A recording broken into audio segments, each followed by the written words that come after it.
प्रसारण में आ रहा है। परमेश्वर हमें स्वीकारने में परमेश्वर धर्मी है। उन्होंने अपनी धार्मिकता से समझौता नहीं किया। परमेश्वर धर्मी है हमें धर्मी बनाने में। हम में से जो अपना विश्वास यीशु के लहू में रखते हैं, परमेश्वर धर्मी है हमें धर्मी ठहरा करके।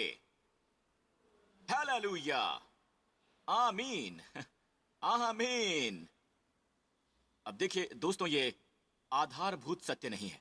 चलो आगे चलें गहरी बातों पर। नहीं, यह है स्रोत, आमीन, ये है बुनियाद, और ये हमारे जीवन की सारी आशीषों के लिए स्प्रिंग बोर्ड है। जी हाँ, सारी आशीषों का आधार है। कुछ भी नहीं, कोई प्राणी नहीं, धरती पर कोई नहीं, ना वर्तमान में ना भविष्य में कोई भी नहीं जो हमें परमेश्वर के प्रेम से जुदा कर सकेगा, मसीह यीशु में। God so loved the world, He gave His only Son. Perfect love upon the cross. I'll never ever know how deep, how wide are the oceans of His heart, full of love and grace for us. Are you ready? Freely forgiven we are, loved by the Savior we are, children of God. Come on, called to shout His name. Come on, let's celebrate. Yeah, God so loved. God so loved the world, He gave His only Son. Perfect love upon the cross. I'll never ever know how deep, how wide are the oceans of His heart, full of love and grace for us. Come on, everybody. Freely forgiven we are, loved by the Savior we are, children of God, called to shout His name. Freely forgiven we are, forever favored we are, children of God, called to shout His name. Come on, how deep, how wide are the oceans of His heart, full of love and grace for us. How deep, how wide are the oceans of His heart, full of love and grace for us. Everybody with one voice, let's sing. Freely forgiven we are, loved by the Savior we are, children of God, called to shout His name. Yeah. Freely forgiven we are, forever favored we are, children of God, called to shout His name. Freely forgiven we are, loved by the Savior we are, children of God, called to shout His name. आज pastor Joseph Prince के साथ चलिए डूब जाते हैं सीधे वचन में, और मैं कुछ ऐसा साझा करना चाहता हूं जो मुझे लगता है कि शायद जब आप पहली बार से सुनते हैं, शायद कहेंगे कि ये बहुत ही बेसिक है, हम ये जानते हैं।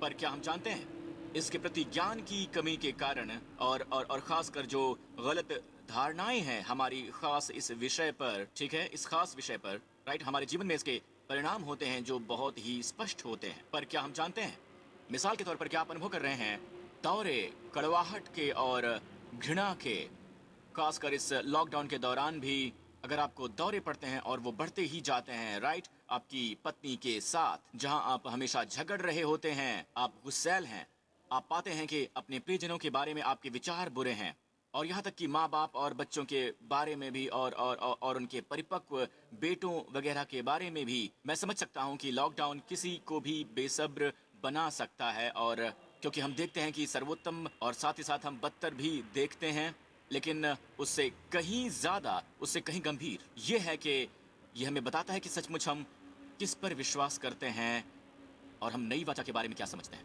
आमीन। और मुझे लगता है कि जैसे प्रभु ने मुझे ये काम सौंपा है और मेरे हृदय में बहुत प्रबलता से डाला है कि एक बार फिर मैं इस पर जाऊं, पर एक ताज़ा तरीके से, एक नए अभिषेक में, और खुद से ये प्रश्न पूछते हुए, क्योंकि ये सब हमारे विश्वास से जुड़ा हुआ है। फल खुद हमें बता रहा है कि हालांकि हम इसे अपने दिमाग में जानते हैं, लेकिन शायद अपने दिल में नहीं जानते। तो मैं ठीक इसी में गोता लगाने वाला हूं और आप देखेंगे कि मेरा क्या मतलब है। हम शुरू करेंगे एक बहुत ही सुंदर कहानी से, अपने प्रभु यीशु के जीवन से जब वो इस धरती पर थे। इसी समय देखें लूका 7। फिर किसी फरीसी ने उनसे विनती की कि मेरे साथ भोजन कर। तो वो उस फरीसी के घर में जाकर भोजन करने बैठा। और देखो, उस नगर की एक पापिनी स्त्री ये जानकर कि वो फरीसी के घर में भोजन करने बैठा है, संगमरमर के पात्र में इत्र लेकर आई।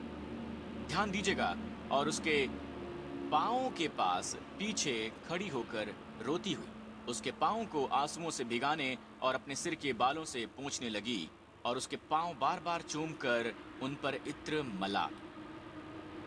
ये देखकर उस फरीसी ने, जिसने उसे बुलाया था, अपने मन में सोचने लगा, यदि ये भविष्यवक्ता होता तो जान लेता कि ये जो उसे छू रही है वो कौन और कैसी स्त्री है, क्योंकि वो तो पापिनी है। ये सुन यीशु ने उससे उत्तर में कहा कि हे शमौन, मुझे तुझसे कुछ कहना है। वो बोला, हे गुरु, कह। उसने कहा। फिर यीशु ने उसे ये कहानी सुनाई। किसी महाजन के 2 देनदार थे, एक 500 और दूसरा 50 दीनार धरता था। जब कि उनके पास पटाने को कुछ न रहा तो उसने दोनों को क्षमा कर दिया। जी हाँ, दोनों को क्षमा कर दिया, उनके कर्ज खारिज कर दिया। तो उनमें से कौन उसे अधिक प्रेम करेगा? शमौन ने उत्तर दिया, मेरी समझ में वो जिसका उसने अधिक छोड़ दिया था। बिल्कुल ठीक, यीशु ने कहा। और उस स्त्री की ओर फिर कर उसने शिमौन से कहा, क्या तू इस स्त्री को देखता है? मैं तेरे घर में आया, परंतु तूने मेरे पांव धोने के लिए पानी ना दिया, पर इसने मेरे पांव आंसुओं से भिगोए और अपने बालों से पोंछा। तूने मुझे चूमा न दिया, पर जब से मैं आया हूं तब से इसने मेरे पांवों का चूमना न छोड़ा। तूने मेरे सिर पर तेल नहीं मला, पर इसने मेरे पांव पर इत्र मला है। इसलिए मैं तुझसे कहता हूं कि इसके पाप जो बहुत थे क्षमा हुए, क्योंकि इसने बहुत प्रेम किया। पर जिसका थोड़ा क्षमा हुआ है वो थोड़ा प्रेम करता है। और उसने स्त्री से कहा, तेरे पाप क्षमा हुए। तब जो लोग उसके साथ भोजन करने बैठे थे वो अपने मन में सोचने लगे कि ये कौन है जो पापों को भी क्षमा करता है। पर उसने स्त्री से कहा, तेरे विश्वास ने तुझे बचा लिया है, कुशल से चली जा। अब ये छोटा सा वर्णन, ये कहानी की मैंने आपसे साझा की है यीशु के जीवन में, और ये घटना तब घटी जब उसे फरीसियों में से एक ने न्योता दिया था। और फरीसी वो लोग होते हैं जो व्यवस्था शुरू से अंत तक जानते हैं, उन्हें शास्त्र वचन मुंह ज़बानी याद होते हैं। और ये वो लोग होते हैं जो बहुत ही ध्यानपूर्वक देखते हैं। ऑलराइट, वो बहुत ही सचेत रहते हैं यदि कोई व्यवस्था से कोई हटकर बात होती है, और साथ ही उनके अपने नियम इसमें जुड़े रहते हैं। अब ऐसे आदमी ने यीशु को अपने घर पर निमंत्रित किया। कोई भी वजह रही हो, हमें बताया नहीं गया, पर यीशु गए। पर भोजन के समय साथ चली आई एक औरत, और बाइबल में किंग जेम्स में लिखा है वो एक महापापिनी थी, और लिखा है कि वो एक अनैतिक स्त्री थी, और एक और अनुवाद में लिखा है कि वो एक वैश्या थी। तो वो आई और वो यीशु के पांव पर गिरकर रोने लग गई। उन दिनों वो लोग झुकते, यहूदी रिवाज ये है कि जब खाते हैं तो वो नीचे झुककर बैठते हैं। तो शायद यीशु उस वक्त फरीसियों को देख रहे थे और वो स्त्री पीछे से आई, दोनों के चेहरे नीचे झुके हों, तो वो पीछे से आई और यीशु के पैर पर गिरकर रोई। उसके आंसू गिरे और उसने अपने बालों से उनके पैर धुले, और फिर उसने उनके पैर पर इत्र मला। तो यीशु ने फरीसियों की ओर देखा, ठीक है, और फरीसी संभवतः उस स्त्री की ओर देख रहे थे, और यीशु उसे जान गए कि उनके मन में क्या चल रहा था। वो सोच रहा था कि यदि यीशु ऐसा भविष्यवक्ता है तो उसे पता होगा कि ये औरत जो उन्हें छू रही है, ऑलराइट, जो उन्हें छू रही है, उन्हें इत्र मल रही है, वो एक वैश्या है, वो एक बहुत बड़ी पापिनी है। तो यीशु ने ये दृष्टांत साझा किया, ये एक कहानी उदाहरण के तौर पर। उन्होंने कहा कि पता है, एक बार एक आदमी था जिसने 2 लोगों को कर्ज दे रखा था, ठीक है, एक को 500 चांदी के सिक्के और दूसरे को 50 सिक्के। तो एक को 500 और दूसरे को 50। और जब दोनों उधार न चुका सके तो उसने खुलकर दोनों को क्षमा कर दिया। और ग्रीक में शब्द है खुले तरीके से माफ करना। मैं किंग जेम्स से इस्तेमाल कर रहा हूं और यहाँ ये लिखा है कि उसने दया करके माफ कर दिया। ये सब ग्रीक में असल में एक ही शब्द है और वो है खारिजोमाय। खारिजोमाय, खारिज है अनुग्रह, ठीक है, कि अनुग्रह पूर्वक क्षमा कर देना, खुलकर माफ कर देना। परमेश्वर को आपसे किसी चीज की जरूरत नहीं है, वो आपको मुफ्त में ही क्षमा कर देते हैं। आमीन। इसी तरह से यीशु ने ये कहानी बताई। जब वो दोनों उसे चुका न सके तो 500 सिक्कों वाला जो आदमी था जो चुका न सका था, और 50 सिक्कों वाला भी था जो चुका न सका, ठीक है, उसने उन दोनों को ही क्षमा कर दिया। उसने दोनों को ही क्षमा कर दिया। अब यीशु ने इस फरीसी सिमोन से पूछा, उनमें से कौन सा उससे ज्यादा प्रेम करेगा? और सिमोन, जानते हैं, यीशु उसी की जबान में बोल रहे थे। वो ऐसा व्यक्ति था जो पैसे के प्रति बहुत ही सचेत था, ठीक है, उसी की बोल रहे थे। उसने कहा कि वो शायद जिसका कर्ज ज्यादा माफ हुआ था, ऑलराइट, वो जो महाजन का ज्यादा कर्जदार था, 500 चांदी के सिक्के, ओके, मेरे ख्याल से वो उससे ज्यादा प्रेम करेगा। और मुझे किंग जेम्स वर्जन ज्यादा पसंद है। ये बिल्कुल ग्रीक का सही तर्जुमा है। यहाँ लिखा है कि तूने सही समझा, और वहां शब्द है क्रीनो। क्रीनो वो शब्द है जो इस्तेमाल होता है जब हम प्रभु का भोज ले रहे होते हैं। खुद को समझो। आमीन। ये बहुत सी और जगहों पर इस्तेमाल किया गया है। जब आप पर्वत से बात करते हैं, यदि आपके हृदय में क्रीनो नहीं है, ऑलराइट, और आप खुद को जज नहीं करेंगे, आप ऐसा नहीं करेंगे। और ये एक दूसरा ही संदेश है, बिल्कुल अलग है, ओके। और यहाँ बस यही लिखा है कि ये सही है न्यू लिविंग ट्रांसलेशन में, पर असल में यीशु कहते हैं कि तूने सही समझा है। न्यू किंग जेम्स में तूने सही समझा है। अब ये सही समझना क्या है? परमेश्वर के लिए सही समझना क्या है? हम सब सही तरीके से समझे जाना चाहते हैं खुद को, आमीन, और उन परिस्थितियों को जिनका सामना करना पड़ता है। परमेश्वर के लिए सही समझना आखिर क्या है? सही समझना यह है कि जब आप ये जान लें, जिस किसी का ज्यादा क्षमा किया गया वो उससे ज्यादा प्रेम करेगा। आमीन। तो यीशु ने कहा कि इस स्त्री ने मुझे ज्यादा प्रेम किया है, और कारण कि उसने मुझसे ज्यादा प्रेम किया है क्योंकि उसका बहुत ज्यादा क्षमा हुआ है। तो कहीं रास्ते में इस सिमोन फरीसी के घर आने से कहीं पहले, ठीक है, उस स्त्री ने पहले ही यीशु से क्षमा ग्रहण कर लिया है, और वो जानती है कि उसे क्षमा किया गया है। वो क्षमा के लिए नहीं आई थी, वो आई क्योंकि वो क्षमा की गई थी। वो अपना प्रेम व्यक्त करने के लिए आई। और पास्टर्स, लीडर्स, टीचर्स, ध्यान से सुनिए, एक रहस्य है जो इन शब्दों में ही आपको मिलता है। नई वाचा में ये लिखा हुआ है, मैं उनके अधर्म के प्रति दयावान रहूंगा और उनके पाप को अब मैं याद नहीं रखूंगा। पापों की क्षमा में, क्योंकि हम पूरी तरह से समझ नहीं पाते हैं पापों की क्षमा को। हम सोचते हैं कि ये स्टार्टिंग पॉइंट है, और उसके बाद से परमेश्वर हमारे व्यवहार की ओर देख रहे हैं, हमारी ओर देख रहे हैं, हमारी कमियां ढूंढने वाले हैं। जब हमें अभाव होता है, आपके सारे पाप क्षमा कर दिए गए हैं जिस दिन आप पैदा हुए थे। उस दिन के बाद से जब तक कि आप यीशु को स्वीकार नहीं करते या अपने सारे पापों को अपने जीवन के इस मुकाम पर, आपका अतीत, हम याद करते हैं कि अतीत के पाप क्षमा कर दिए गए हैं, ठीक है, आप के जीवन के इस मुकाम तक सारे पाप क्षमा कर दिए गए हैं, सारे पाप जो भी थे। तो जब बाइबल में ये लिखा है कि परमेश्वर ने तुम्हें क्षमा कर दिया है, हमारा सब का आइडिया बाइबल का सब नहीं है। हमारे पास एक आइडिया होता है पति की सब चीजों का या पत्नी की सब चीजों का। आपकी पत्नी कहती है कि मैंने तुम्हें क्षमा कर दिया है, पर उसके कहने का मतलब यह है कि मैं तुम्हें उसके लिए क्षमा करती हूँ जो अभी भी हुआ है, पर वो भावी पापों के लिए नहीं है। पर कोई जो समय के बाहर रहता है वही आपको आपके सभी पापों से क्षमा दे सकता है, वर्तमान के, अतीत के और भविष्य के सभी पापों से। और ये हुआ ज्यादा क्षमा करना। मैं आपको शास्त्र वचन का ये वचन दिखाना चाहूंगा 2 कुलुस्सियों में। आमीन। ये बहुत स्पष्ट लिखा है कुलुस्सियों 2 में, और उसने तुम्हें भी जो अपने अपराधों और अपने शरीर की खतना रहित दशा में मुर्दा थे, मत भूलिए कि यीशु नहीं आए। सुनिए, यीशु नहीं आए, वो नहीं आए बुरे लोगों को अच्छा बनाने के लिए, वो आए मुर्दा लोगों को जीवित करने के लिए। और बाइबल कहती है उसने तुम्हें भी जो अपने अपराधों और अपने शरीर की खतना रहित दशा में मुर्दा थे, उसके साथ जिलाया और हमारे सब अपराधों को क्षमा किया। हमारे सब अपराधों को क्षमा करने के बाद, हमारे सभी पापों को, अपराधों को क्षमा करने के बाद, जी हाँ दोस्तों, आप सब अब सांस लीजिए, रिलैक्स कीजिए, आपके पाप क्षमा हो चुके हैं। तो परमेश्वर की पवित्रता आज आपके पक्ष में है, बिल्कुल मिस्र की उस रात की ही तरह जो थी फसह की रात। मृत्यु का दूत मिस्र देश के ऊपर से गुजर रहा था, और हर कोई और हर यहूदी घर, ऑलराइट, जिसके चौखट पर लहू लगा था, चौखट पर लगे लहू का आखिर क्या मतलब है? ये यीशु का चित्र है। आप चौखट को देखिए और लिंटल ट्रूस बनाता है। ये यीशु का चित्र है कि जो अंदर के परिवार के लिए मर रहे हैं, और मृत्यु का दूत आता है और वो इस ओर नहीं दिखता कि परिवार कितना अच्छा है, परिवार कितना नैतिक है, वो परमेश्वर की कितनी सेवा कर रहे हैं, उनका अच्छा नाम, उनके भले काम। नहीं नहीं नहीं नहीं नहीं, मृत्यु का दूत और परमेश्वर वो हैं जिन्होंने इसे लागू किया। तो जब मैं लहू देखता हूं तब नहीं, जब मैं आपके भले काम देखता हूं। जब मैं उस लहू को देखूंगा मैं तुम पर से गुजर जाऊंगा। मैं मृत्यु के दूत को तुम्हें नष्ट करने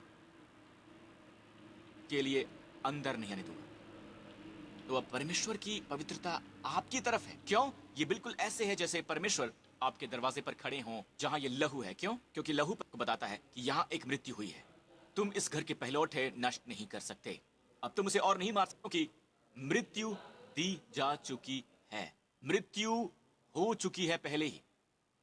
परमेश्वर के पहलौठे की मृत्यु, परमेश्वर के सच्चे मेमने की। तो परमेश्वर की पवित्रता आपकी तरफ है और परमेश्वर आपकी धार्मिकता की मांग कर रहे हैं। परमेश्वर आपके छुटकारे की मांग कर, आपकी क्षमा की। ये आप समझ सकते हैं, परमेश्वर की पवित्रता आपकी तरफ है। इसलिए प्रेरित पौलुस इसका वर्णन कुछ इस तरह से करते हैं। परमेश्वर ने हमें स्वीकारा है, परमेश्वर धर्मी है, उन्होंने अपनी धार्मिकता से समझौता नहीं किया।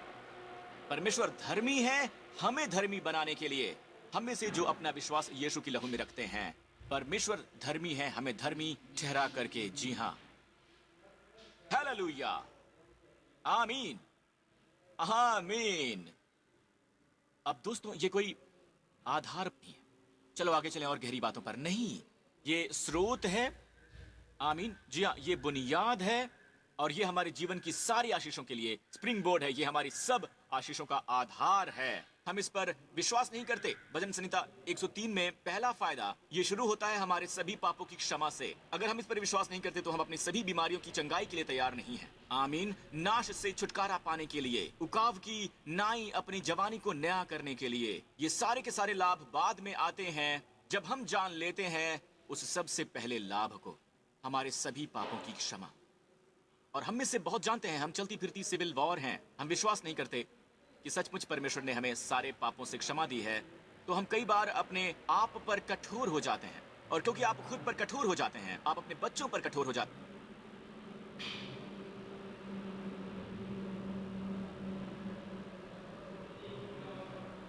पर कठोर होते हैं तो आप अपनी पत्नी पर कठोर होते हैं। क्योंकि आप खुद पर कठोर हैं इसलिए खुद को माफ करने की आवश्यकता है। तो दूसरों की क्षमा से पहले खुद को क्षमा कीजिए। आमीन, अपने जीवन की ओर देखिए और खुद से पूछिए, क्या मैं अधिक प्रेम कर रहा हूं? क्या मैंने प्रभु को अधिक प्रेम किया है? अगर मैं नहीं कर रहा हूं तो ये इस गलत प्रकाश के कारण है जो पाप की क्षमा के बारे में है।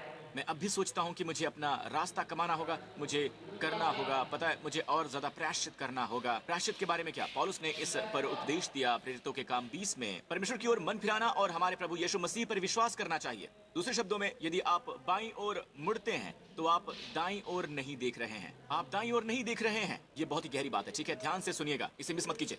अगर आप बाईं ओर मुड़ रहे हैं तो आप अभी अभी दाईं ओर से मुड़कर आए। क्या मैंने सही कहा? अगर मैं दाईं ओर मुड़ता हूं तो मैंने अभी अभी बाईं ओर से मुंह फेर लिया। आप यीशु की ओर मुड़ नहीं सकते हैं बिना मन को फिराए हुए।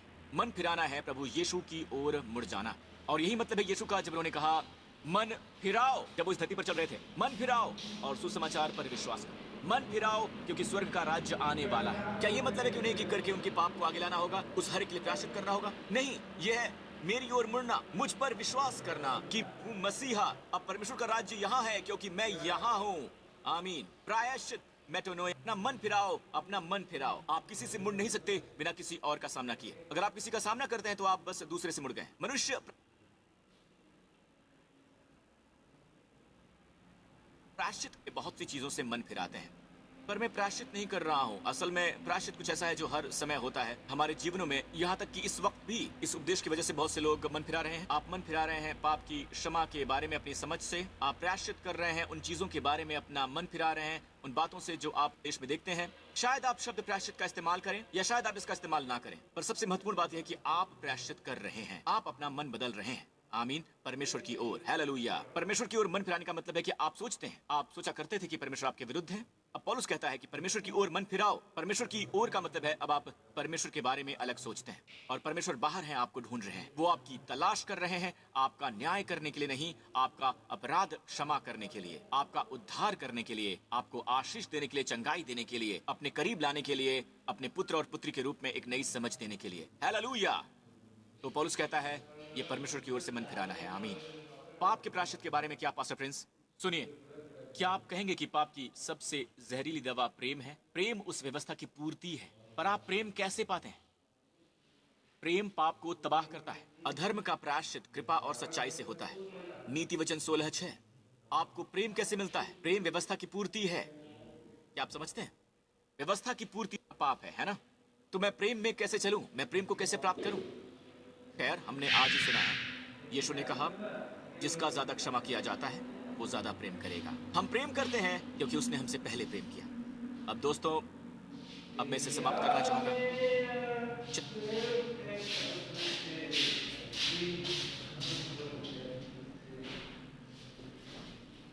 चलिए एक दूसरे के हम भी ये लागू करते हैं। आप जानते हैं हर समय शादी एक दूसरे को माफ बारे में ही है, हमेशा। जी हाँ, आप कभी भी उससे परे नहीं है। यही मूल है। आप माफी से शुरू करते हैं। नहीं नहीं नहीं, ये बुनियाद है। ये शादी का जीवन है और ये है सहन करना और एक दूसरे को सहन करना। आमीन। ठीक वैसे जैसे परमेश्वर आपका पाप आप पर नहीं लगाते हैं। क्या आप अपने पति पर पाप लगाती हैं? क्या आप अपने पत्नी पर पाप लगाते हैं? मैं यहाँ शादी की बात कर रहा हूँ दोस्तों। आमीन। पता है, हम परमेश्वर द्वारा अपने क्षमा के बारे में बात करते हैं। मसीह के प्रेम से हमें कुछ भी जुदा नहीं कर सकता। क्या आपने अपनी पत्नी से कहा है कि हमारे प्रेम को कोई भी जुदा नहीं कर सकता? या तुम्हें मेरे प्रेम से? ठीक उसी तरह जब रोमियो 8 में कहते हैं कुछ भी नहीं, कोई प्राणी नहीं, धरती पर कोई भी नहीं, ना वर्तमान ना भविष्य, कुछ भी नहीं, कोई भी परमेश्वर के प्रेम से हमें जुदा नहीं कर सकता है। यीशु मसीह के नाम पर बाइबल कहती है वैसे प्रेम कर जैसे मसीह प्रेम कर। तो क्या हमने इसे अपने बच्चों से कहा है कि कुछ भी हमें जुदा नहीं कर सकता? नहीं पास्टर प्रिंस, अगर मैं कहता हूं तो वो इसका फायदा उठाएंगे। ये शारीरिक बहानेबाजी है। आपके लिए समय आ गया है कि आप इस तरह की सोच को दफन कर दें। इस तरह की सोच के बारे में प्रायश्चित करें। इस तरह की सोच का नतीजा फलदायी नहीं होता है। आमीन। हमें प्रायश्चित करने की आवश्यकता है इस तरह की सोच के बारे में। यह पापमयी सोच है। दूसरे के बारे में सबसे बुरा मानना है। इस बीच जब आप स्वयं विश्वास करते हैं कि आप ही एकमात्र योग्य हैं, वो जो दूसरों का न्याय करते हैं वगैरह वगैरह, वो भूल जाते हैं कि वो स्वयं उसी पाप के ही दोषी हैं। वो उसी पाप के दोषी हैं। और कई बार यहाँ तक कि लॉकडाउन के दौरान आप एक दूसरे में सबसे ज्यादा खराबी देख सकते हैं। इसलिए हमें समझने की आवश्यकता है कि आप कभी भी माफी से परे नहीं जा सकते हैं, क्योंकि प्रेम माफी के बारे में है। क्या आपने अपने पिता को माफ किया? मेरे पिता 10 साल पहले उनका देहांत हो गया था पास्टर प्रिंस। हाँ, पर क्या आपने उन्हें माफ किया?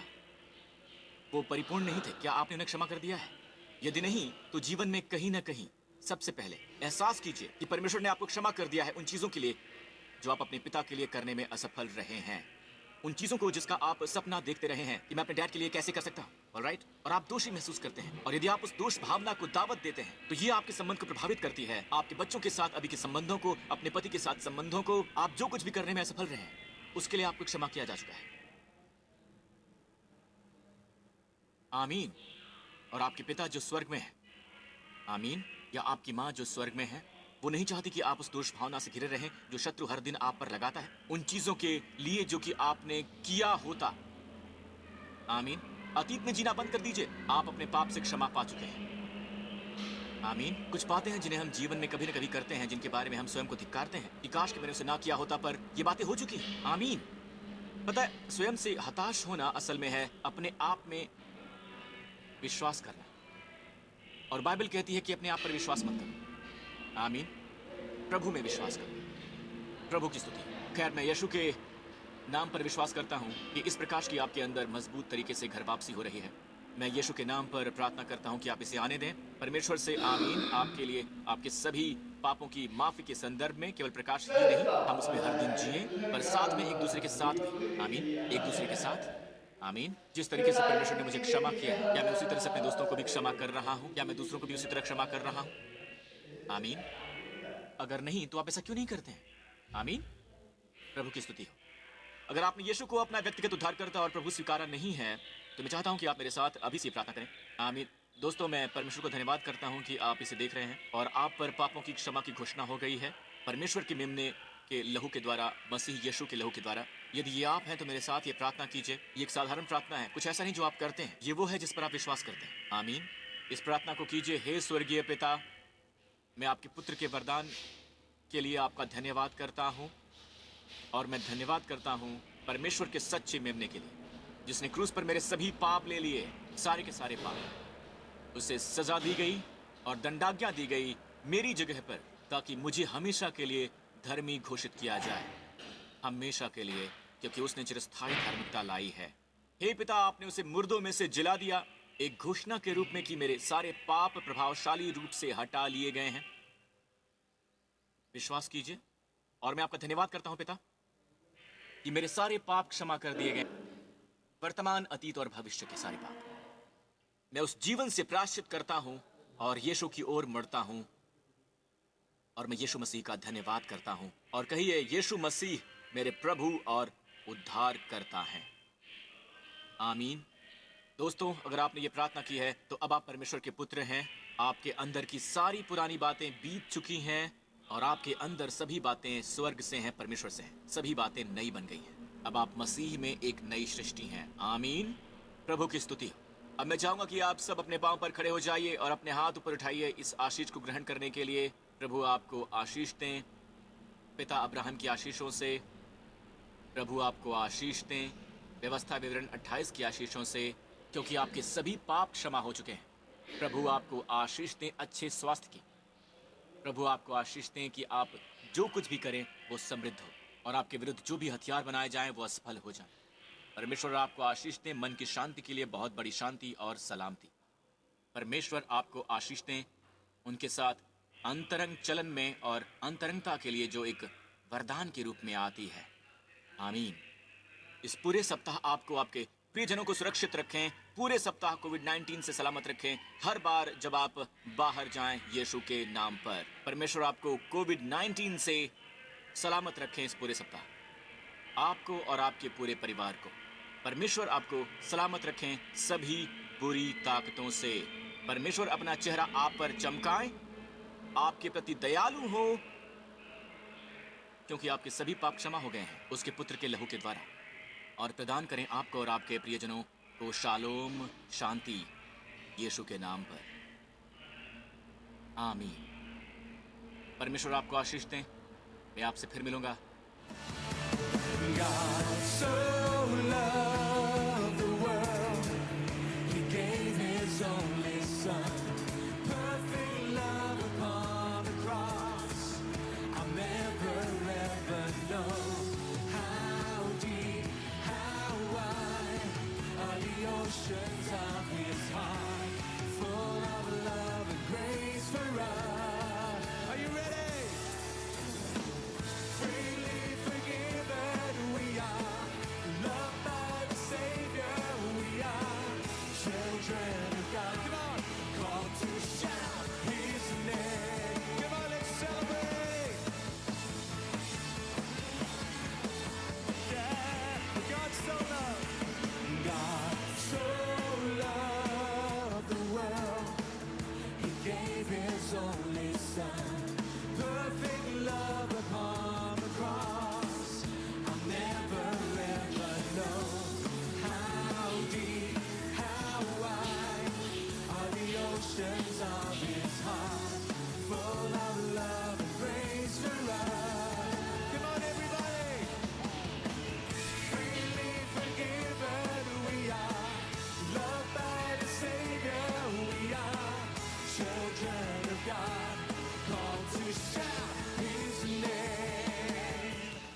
मेरे दोस्तों, मेरा विश्वास है कि आप हमारे प्रभु यीशु के प्रेम और अनुग्रह से धन्य हुए हैं।